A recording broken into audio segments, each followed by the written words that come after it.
5 minutos del Espíritu Santo. 6 de agosto.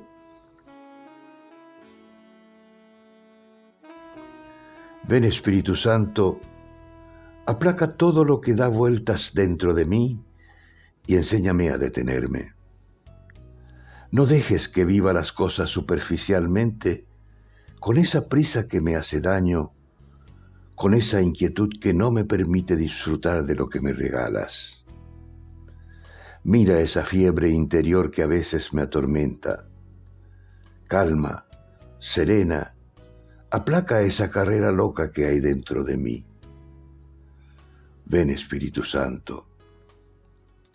Enséñame a valorar el misterio de cada cosa y de cada ser humano, para que les dedique el tiempo y la atención que se merecen, para que pueda aprender el mensaje profundo de todo lo que me toque vivir.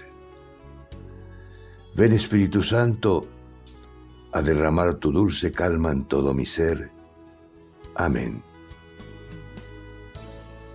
Cardenal Víctor Manuel Fernández.